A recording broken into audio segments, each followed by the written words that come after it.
difficult to hate. It takes a lot more energy at mas nakakapagod yun.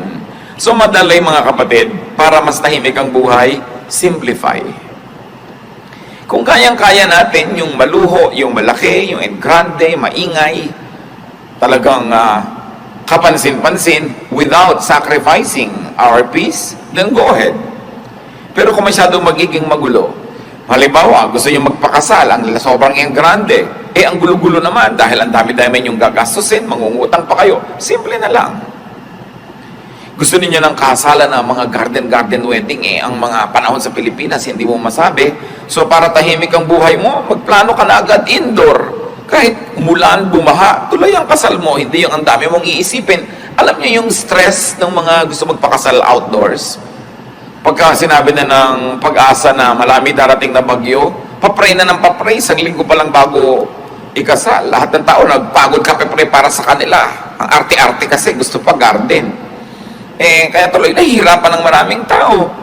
Ngayon sa araw ng wedding, kung gabi man yung wedding, umuulan sa umaga, hirap na hirap ang loob. Pati yung mga waiter, hindi malaman ipapasok ba o ilalabas ang handaan. Ang gulo. Kaya sabi, simplify. You want peace? Simplify.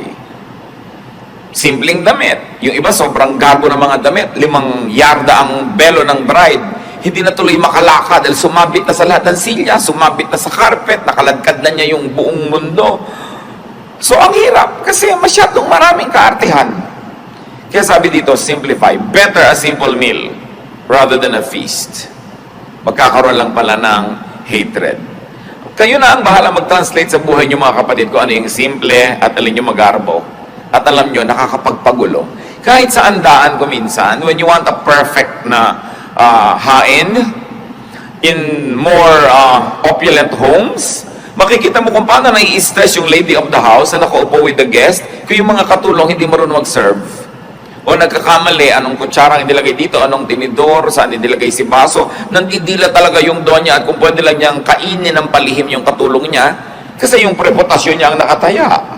So relax, gawin mo na lamang na hindi na sit down dinner, gawin mong buffet. Hindi ang simple-simple, hindi ka pa sobrang napagod. At kung wala ng pagkain, wala na, di titigil na tayong kumain. Hindi yung sobra mong gusto magpa-impress, sobra mong gustong malaki yung statement, ang laki tuloy ng nakataya. At pag malaki nakataya, malaki yung pwedeng matalo. At pag malaki yung pwedeng matalo, stressed ka sa buhay.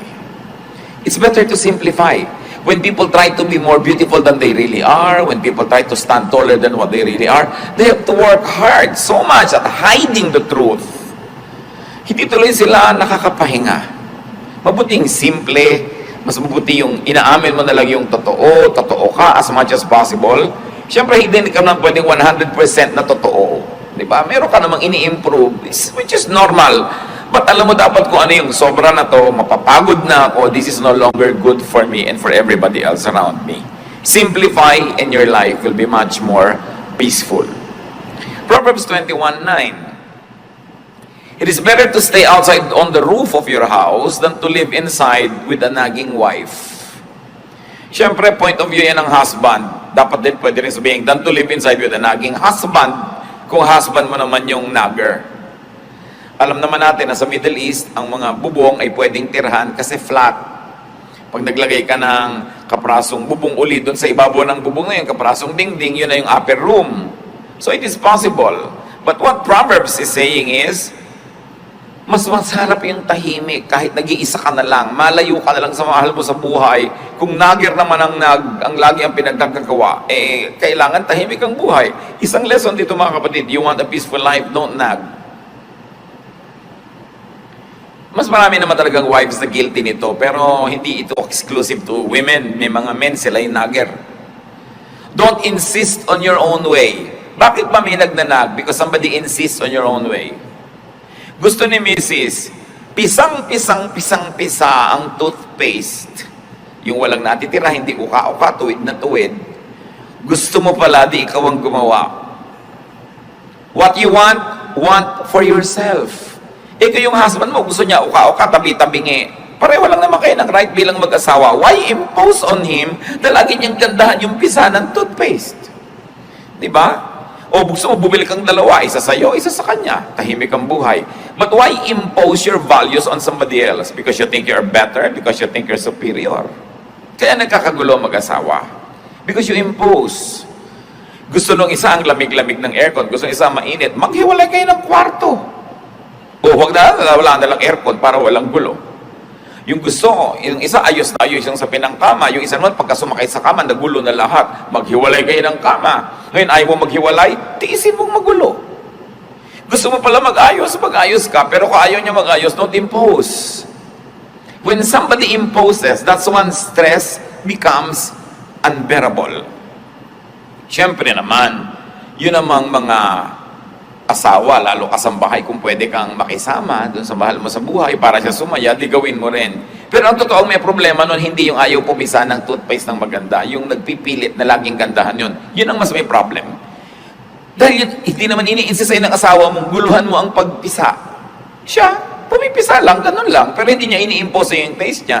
Pero yung ini-impose mo sa kanya yung taste mo. Because pastor, di po ba mas maayos naman talaga yun? Oo nga, pero hindi. Sa 20 taon ba, nakasasabi mo sa kanya na natutunan na niyang pisain ang tama? Di ba ang dami niyo na naging gulo dahil lang dyan? Tanggapin mo na lang. O magpalit ka ng asawa. Hindi mo naman magagawa, bumili ka na lang ng extra toothpaste. O ayaw mo naman, pagtsaga mo tabi-tabing eh. Alam niyo, ibig sabihin, may mga babae kasi ang gusto, pag pinisa mo yung toothpaste, lahat nandun sa dulo, yung malapit sa labasan lahat, at pantay dapat. At araw-araw yan ang problem. No? So, tanggapin mo na lang. Kung yung asawa mo pag naliligo, tumatalsik-talsik dyan, nagiging parang kanal yung bahay nyo.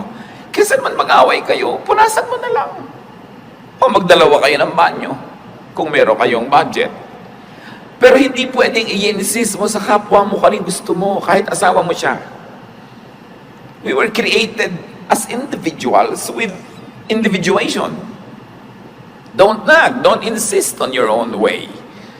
What you want for yourself. What you want done, do yourself. Hayaan mo yung isang tao kung ganun ang kanyang ugali. Pero siyempre, kung kakausapan naman ito yung kabila, pagbigyan mo naman yung misis mo kung magagawa mo. Pero alam niya yung likas eh. Can a leopard change its spots? Sabi nga nila, you cannot teach an old dog new tricks. I have seen couples na talaga yung pagpisa lang na ganyan, yung paglagay ng maruming damit sa ropero, yung pagsasampay ng basang bimpo sa tuwalya sa kanilang banyo, taon na nilang pinag-aawayan. Hindi na matahimik na malaman mong, oo nga, no, ba't na pinag-aawayan ito? Tatahimikan ko na lang ang buhay ko, hayaan mo siya yung gusto niya. Kasi paggalang din sa kapwa yon, yung hindi mo ini-insist ang gusto mo. Meron naman mga asawang hindi marunong mag-spell, kinokorek ng asawa over dinner table. No? Yung ang pronunciation, ikinokorek. Para lang ipakita sa ibang, actually, marunong ako mag-pronounce, yung asawa ko lang hindi marunong. So, ikokorek ko in public. Pagpapasikat yun yabang. At the expense of the one who loves you and at the expense of the one you love. So, dapat mga kapatid, if you're above 25, especially above 35, alam mo na yung mga ways na troublesome, at alam nyo na yung ways na peaceful. Go for peace. Most of our troubles are self-manufactured. Ngayon, kung ikaw naman yung asawang ninanag, don't invite nagging para din tahimik. Do your part. Do your duty. Do what you must. Kung pwede mong pagbigyan, para tahimik kayo, di pagbigyan mo. Move on time. Yun naman mga ninanag kasi, kung anak yung ninanag, hindi pa kasi sumusunod agad. Kung sumusunod ka na ba naman agad, di tapos na rin yung nagging. Many people nag because they don't get the results that they want. So you want them to stop nagging, give them what they want. They'll stop. Now, if you want naman to stop this trouble in your life, change your standards so you don't have to nag. Both parties have to do something to have peace. Especially in a home, it takes at least 2 people to make trouble. At kung ikaw yung laging ninanag, do things well. Lalo yung mga anak, may karapatan naman ng mga magulang yung inag kayo because ninuhubog kayo sa tamang ugali. Tsaka siyempre sila yung may authority sa bahay So, kailangan ka mag-conform sa ganong authority. But family members, stay away from vexations. Kung ikaw yung may tendency to nag, check yourself and nag less.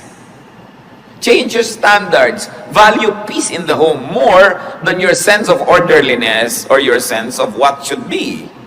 Ngayon, kung ikaw naman lagi yung ninanag, pagbigyan mo yun ng nanag para tumigil na rin siya habang kaya mo.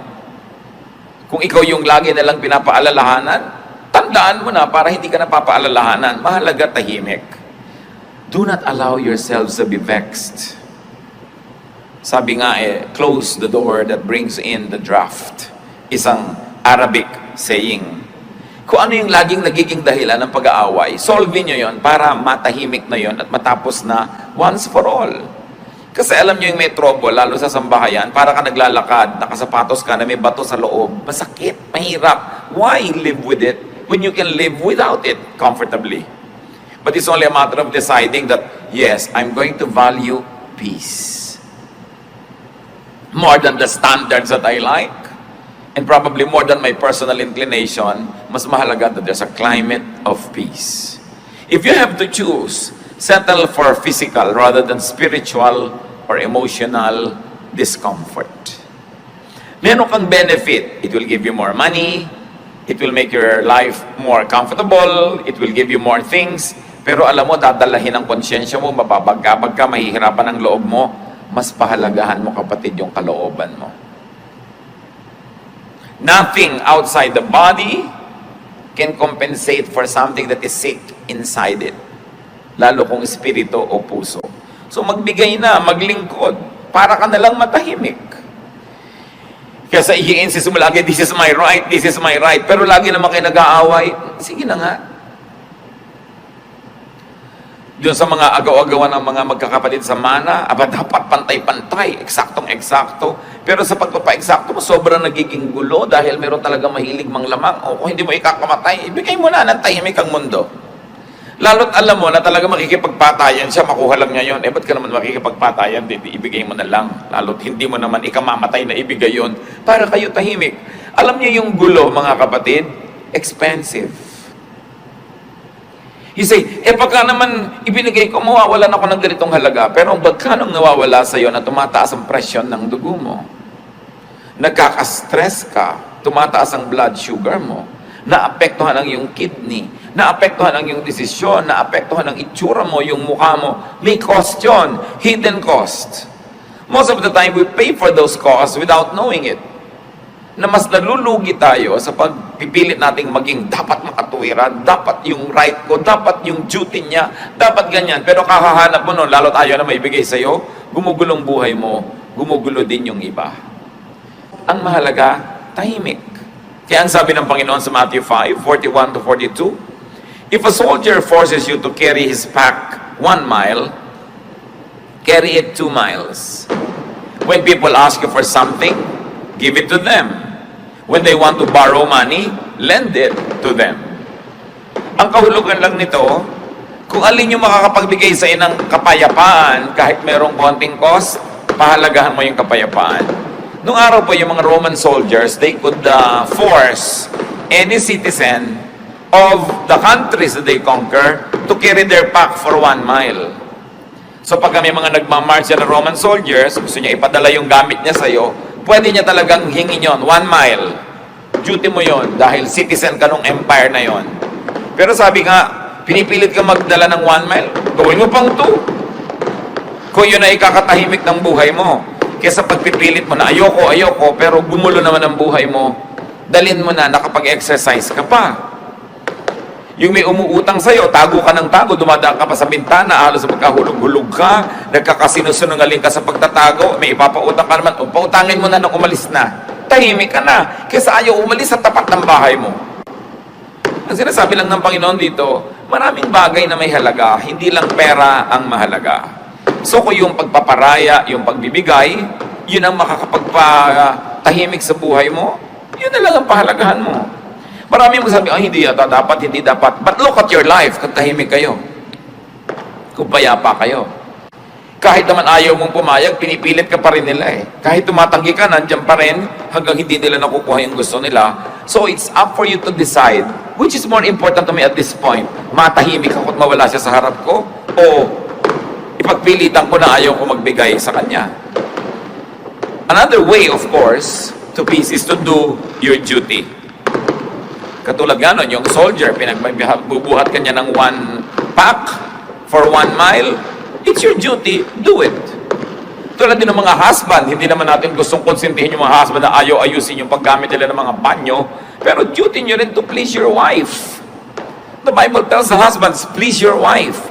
At hindi mo naman ikamamatay na ayusin yung pagpisa ng toothpaste, huwag mong basahin yung sahig ng banyo, isampay mo ng mabuti yung damit mo doon, gawin mo na yun para tahimik ang buhay. Wala tayong kinakampihan dito. Ang lagi natin sinasabi, pareho dapat, hanapin nyo sa inyong kalooban na maging mapagbigay para tahimik ang buhay.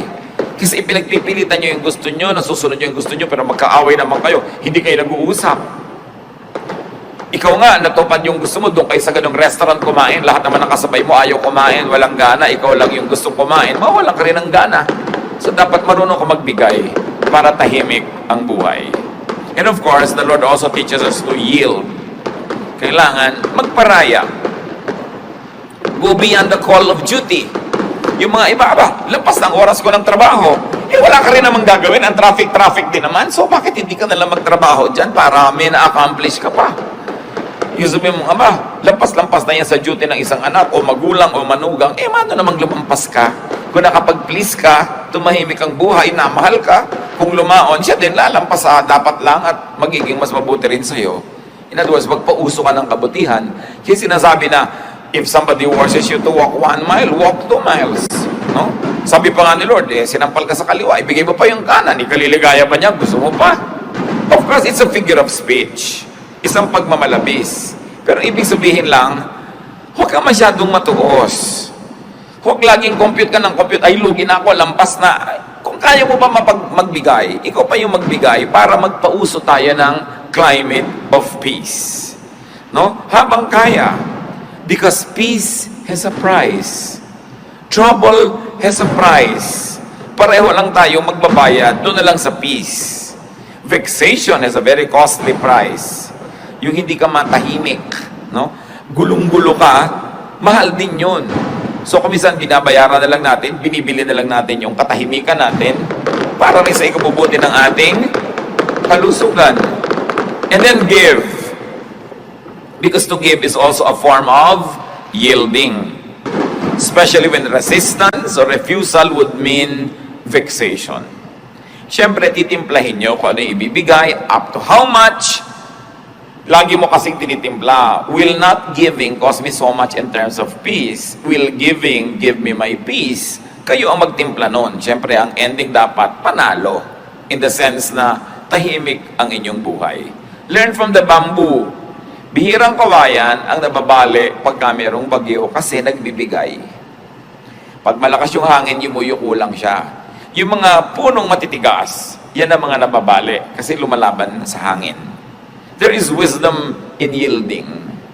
Galit na galit yung mahal nyo sa buhay, yield. Kahit hindi kayo sang-ayon, bukas, pag malamig na yung ulo niya, tsaka naman kayo magsalita, huwag nyong labanan yung hangin na malakas, kasi baka lang kayo mabali. Kailangan marunong ka magparaya.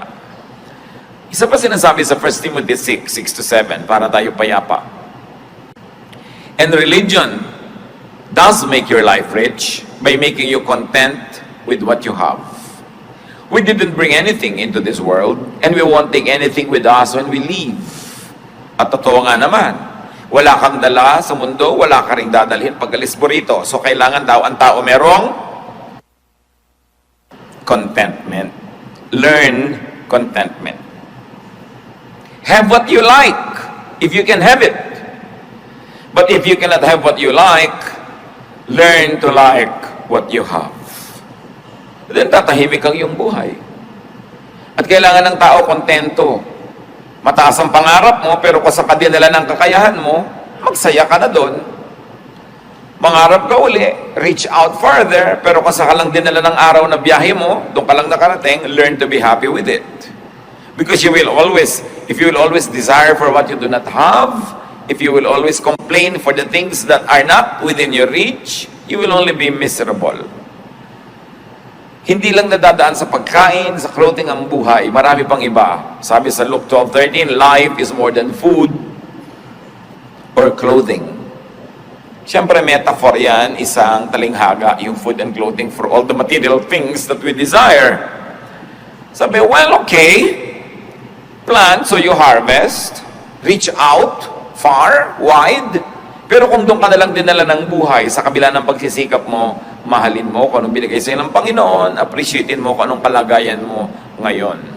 Huwag kang laging magsikap, magpayaman, magpasikat, maging makapangyarihan.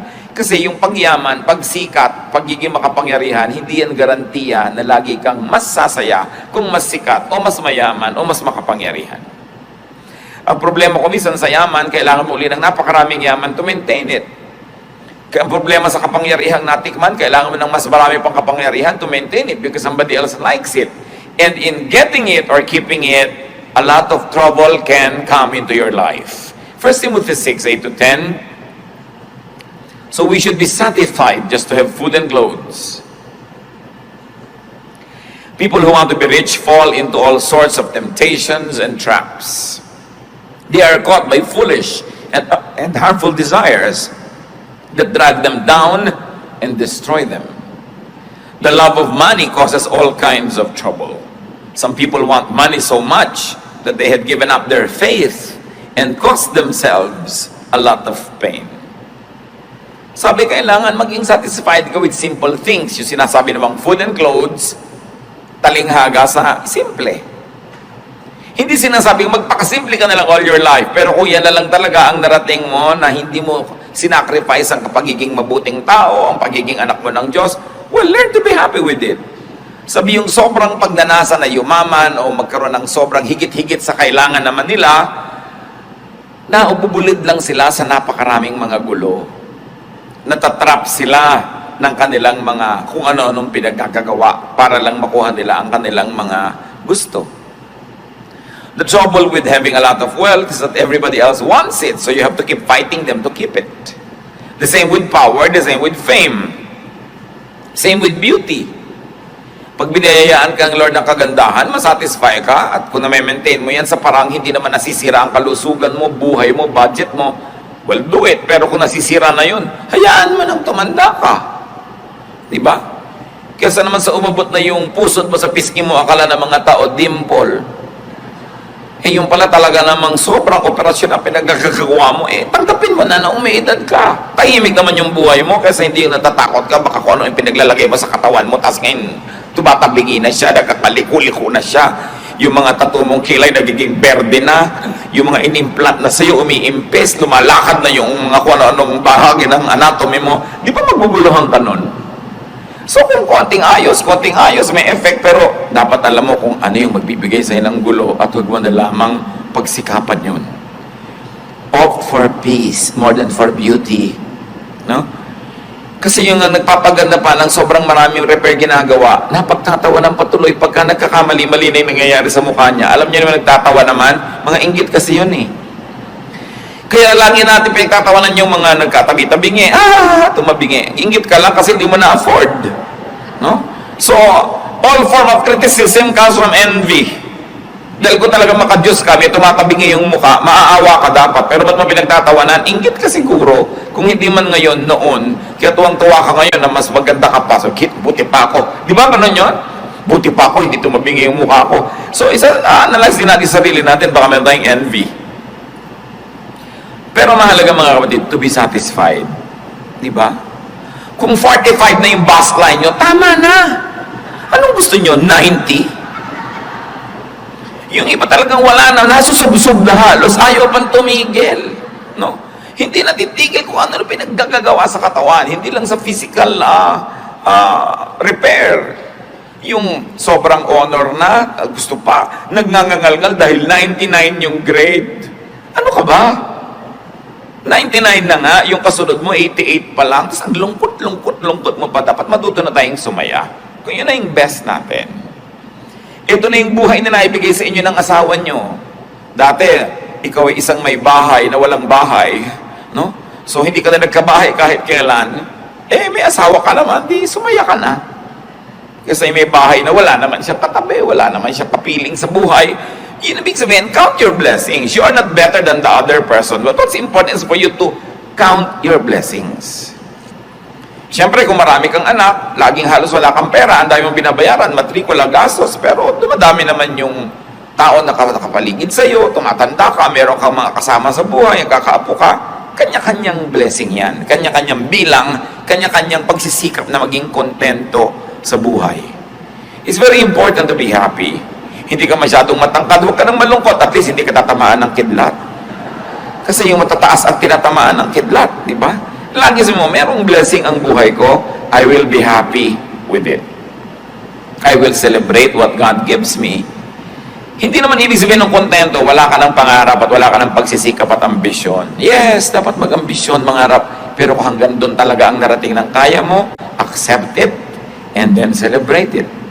If more means more trouble, more stress, more pain, what's the point?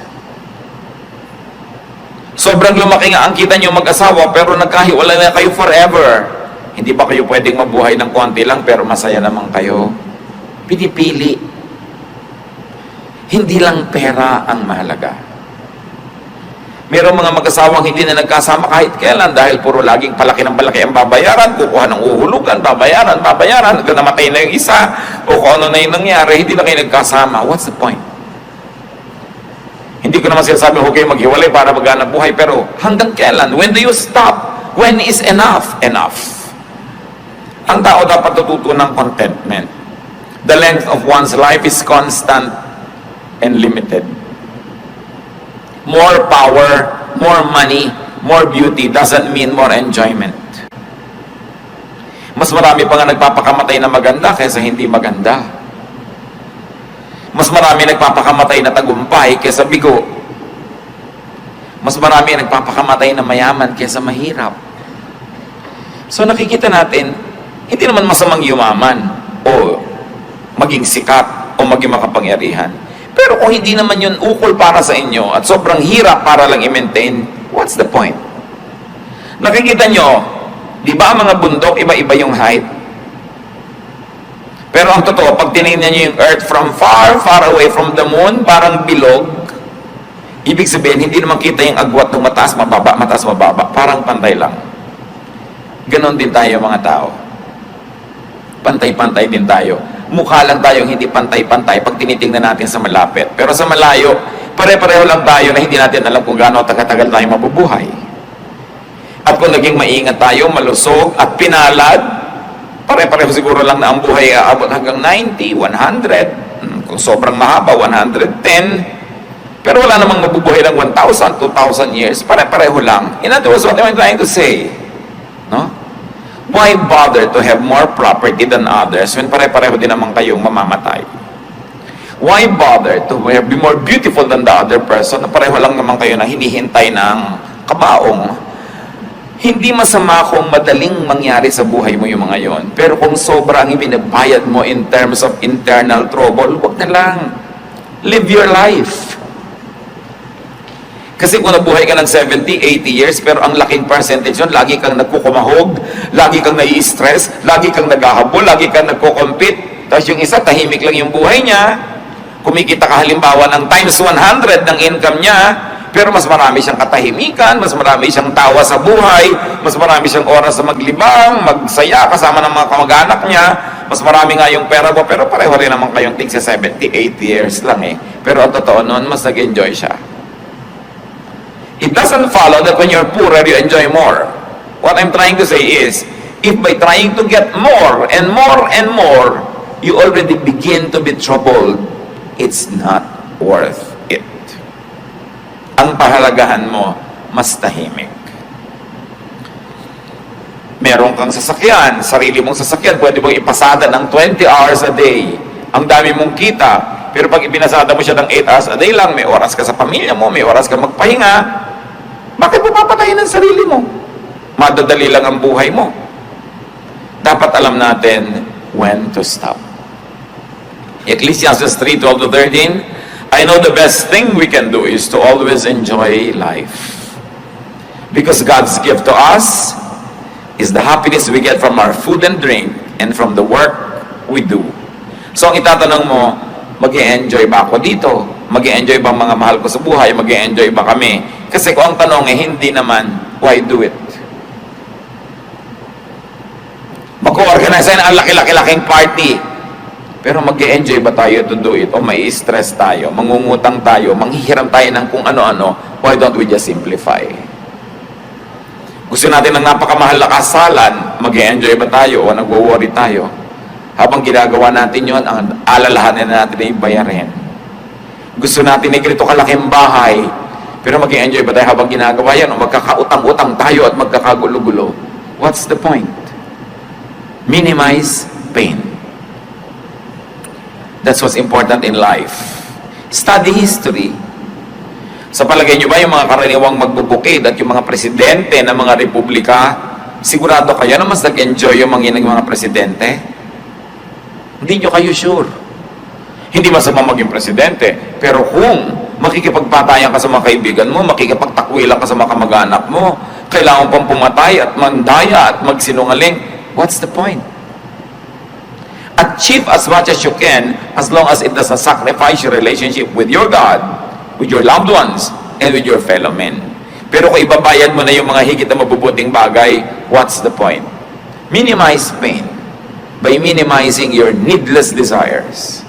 And then maximize pleasure by enjoying what all you already have, instead of ignoring it and trying to have more and more and more. And when you get more, you have no time to enjoy it because you have to work so hard just to maintain it. And then you do the most good because that's what God wants. The best way to enjoy life and have peace is to please God. And God is pleased when we do the most good. So you minimize pain, you maximize pleasure, you do the most good, and then die. Meet your Maker. Whether you like it or not, you're going there. Pero ang itatanong mo, pag nilingon mo yung buhay mo, was it pleasant? Was it nice? Or was it full of strife?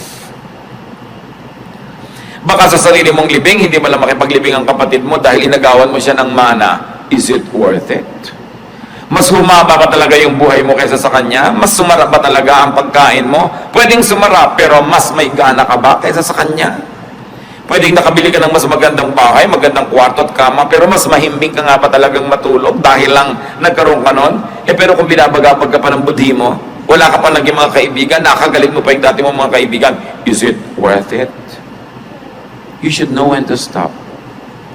Kung minsan, meron sa ating pinagpapala ng Panginoon, kumikita tayo ng malaki, everything's going well, healthy tayo, pero ayaw nating tumigil, nagiging sakim tayo. Pag naging sakim ka na, gusto mo na lang more and more and more, itatanong mo na sa sarili mo, is the enjoyment directly proportionate to the increase in what I have? Kasi may diminishing returns din yan. Alam niyo yun naman yung pera, mahalaga lang yan sa taong walang pera. Pag wala kang kapera-pera, 1,000 pesos means so much.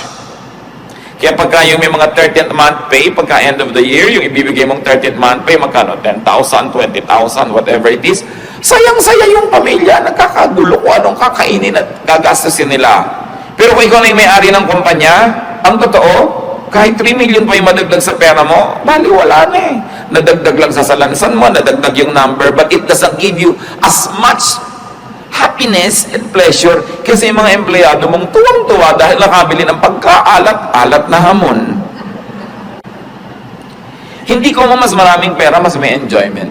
So pag alam mo, ay may diminishing returns na, it means I must focus on something else. And it means probably how to enjoy more what I already have rather than on working harder and harder to have more and more, which does not proportionately add pleasure to your life. Inner peace is important because it gives man the time and space to hear God, to know God. So kung ang ating pagpapasikat, pagpapayaman, ang ating paghahangad, gumugulong isip natin, pati pagpe-pray hindi na natin magawa, wala na tayong oras, wala tayong panahon para magbulay-bulay ng mga mahalagang bagay, para ano pa?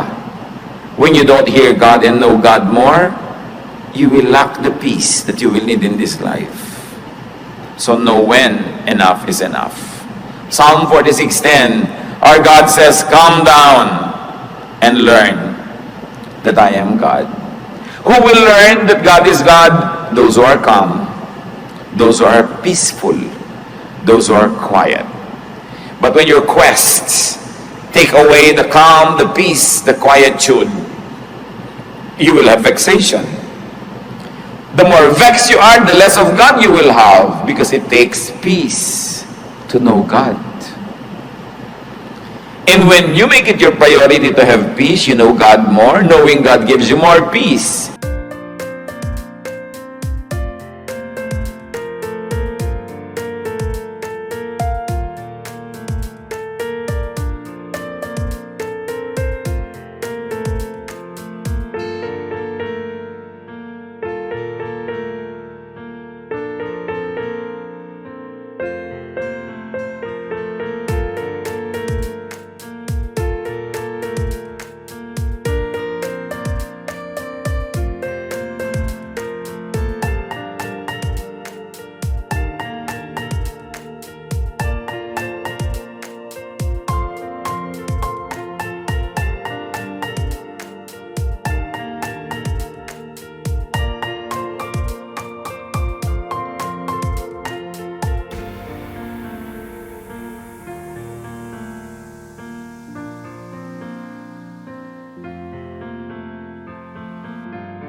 Then you're able to know God more, and then you're able to have more and more peace. But the less peace, the less of God, the less of God, the less peace, baligtad, paubos ng paubos. Kaya huwag natin pabayaan na tayo ay magulo, mga kapatid. Magparaya. And it's very important that you enjoy life. You're working, enjoy it. Huwag niyong isumpa yung trabaho niyo. Kasi kung ayaw niyo, di mag-resign kayo. Kung ayaw naman mag-resign, di mahalin nyo. Kesa nandyan, tas ayaw nyong mahalin, wala naman kayong choice, hati ang loob nyo. Ba, nagpipinta ka ng mga gulong ng jeepney, kung yun ang trabaho mo.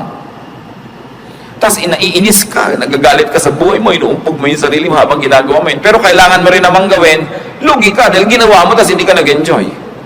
Eh, kailangan mo rin namang gawin, di-enjoyin mo na siya. It's important to teach yourself to love what you do. Yan ang ituturo sa atin ni Solomon eh. Ganun, find pleasure in what you do. Huwag yung ay Lunes na naman, ay umaga na naman. Eh ano, mas gusto mo namatay ka na kagabi para wala nang umaga? Huwag yung pinagsasasawing, ay umaga na naman, laging, wow Lord, thank you. May umaga na naman, I have another day to eat, to drink, to enjoy life, to make money, or to do something nice. It's always a privilege. Lahat ng hindi pwedeng iwasan, dapat enjoyin. Kasi hindi mo naman pwedeng iwasan, enjoyin mo na. Yan ang sign ng intelligence, if it's not a sign of spirituality. But in any case, brothers and sisters, always prioritize your inner peace. Lagi niyong itanong, ano ang effect nito sa inner peace ko? O mga dalaga na mahilig magpakasal sa garden. Alam niyo kung bakit nakakainitan?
Yung garden wedding na yan kasi ako yung nagkakasal. Nakaka-stress. No? Ako minsan ang lakas-lakas ng hangin, parang layag na binta na yung belo ng babae. Daling kaya ng hangin itong babaeng ito nang malaman niyang hindi tamang dito siya nagpakasal sa ibabaw ng bundok. No? So, So sabihin mo, okay, gusto namin ng ganitong wedding, pero may kakaroon ba ako ng inner peace? Na lagi ako nag-iisip, paano kaya yung weather, we cannot control it? O, ibaba mo na lang, maglagay ka na lang ng mga plastic na halaman dyan sa loob, at kumanwari hardin, lagyan mo ng mga tuko kung gusto mo, para hardin na hardin ang effect, hindi ka pahihikain. No? So, ano ba talaga ang gusto mo sa buhay? Will it give me inner peace? Ayaw ng anak mo ng isang kurso, ipinagpipilitan mo, will it give your anak inner peace? Will it give you inner peace? Anong gusto mo lang? Gusto mo lang magkaroon talaga ng anak na engineer o dentista kahit hindi kayo peaceful? Ayaw ng asawa mo na ganito ang gawin mo sa bahay ninyo, pero gustong-gusto mo, ang tanong is, will it give me inner peace? I want to arrange the furniture, pero walang budget. Will it give you inner peace? Will it give the other members of your family inner peace? Bihira kasi natin mga kapatid, nilalagay sa equation yung peace. Okay, nagagalit ako sa kanya, gusto ko siyang kausapin. Will it lead to peace? Will your method bring about peace? Okay, naihinga mo yung gusto mong sabihin, sumaya ka, namura mo yung gusto mong marahin, napagalitan mo yung gusto mong pagalitan, but did it bring peace? If it didn't, it's not worth it. Because we, the children of God, are to be called peacemakers. Hindi lang tayo nabubuhay para pagbigyan yung katinang bibig natin, na yung gusto nating pawalang salita, kahit maanghang yun, o mahapdi, o masakit, o matalim, papawalan mo. Ang tanong, will I be called a child of peace? A peacemaker, after I have done this? Always have peace. And make it your ministry to give peace. Not always to give a lesson, to give a lecture. Give peace. Pag kayo nagbibigay ng kapayapaan sa inyong kapwa, hindi nyo sila kailangan itali sa inyong paligid. Sila na mismo ang magpo-volunteer na susunod-sunod sa inyo, sasama sa inyo, kasi peace ang napapala niya. Pero pag laging gulo ng isip, bagabag, lalayo sa inyo. Gusto nyo ba yun? Bakit ang daming magagandang babae o magagandang lalaki nilalayuan ng asawa? Kasi hindi peaceful ang buhay nila. Merong dating babaeng mahal na mahal si lalaki, pero after 20 years, ayaw na niya, sinusumpa niya, hindi ko na kaya. Sabihin niya, ano hindi niya kaya? Yung gulo ng loob. Huwag na, di bali na, kung guwapo ka, di bali na may pera ka, ayoko na. Kasi ang mahalaga talaga, peace eh. So give peace. Allow others to be peaceful. Hindi ko mo lamang ikaluluwag ng loob mo, ibinuntun mo na sa kapwa mo, siya naman ang nahirapan. Be kind. So ang tanong, what vexes you? Anong gumugulo sa isip nyo? Ano nagpapagulo sa kalooban nyo mga kapatid? Na pwede namang tanggalin para huwag na lang kayo maguluhan. Tanggalin nyo na para gumaan ang buhay nyo. Kung kaya nyo magbuhay ng wala yon, what's the point? Diba?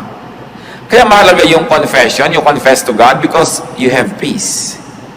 Nagko-confess ka sa kapwa mo, hinihingi mo ng tawad yung kasalanan mo kasi you will have peace. And many times, it is our admission of our wrongdoing that will pave the way for a peaceful relationship.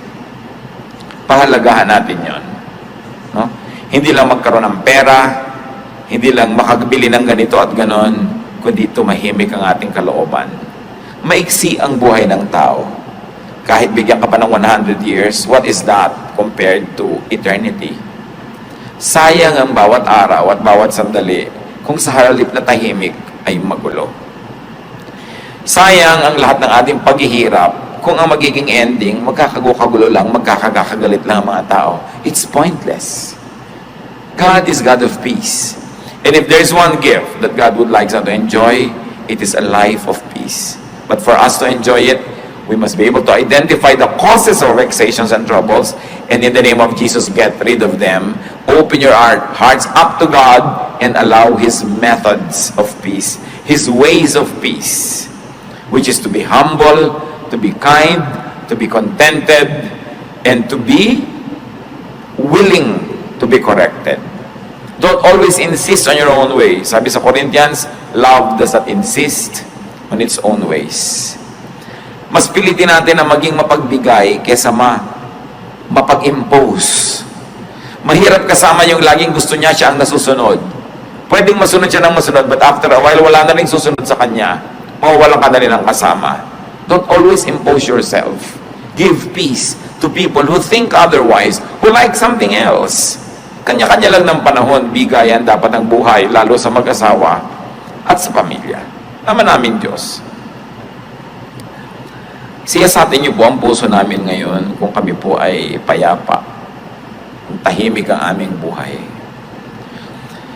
Dalawang uri ng kaguluhan, maaaring kaguluhang dahil sa aming pamamaraan ng buhay, at meron mga kaguluhan na espiritual na kung tutuusin, meron din kami pananagutan kung bakit kami nasuot sa magulong spiritual life.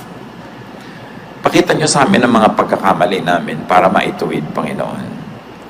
Pakita nyo rin yung pagiging naming selfish when we insist on our own ways. When our peace means trouble for other people. Teach us, Lord, to balance, na may bigayan, na marunong din kami magparaya, para kumisa naman, sila naman yung payapa, kahit kami ang magbigay. Sa lahat ng mga pamilya dito, Panginoon, na ngayon ay pinaghaharian ng gulo, kanya-kanya, agawan, awayan, pataasan ang mga pride, kanya-kanyang mga kasakiman. Patawarin nyo kami at ipakita nyo sa amin ang pananagutan namin at nawa maging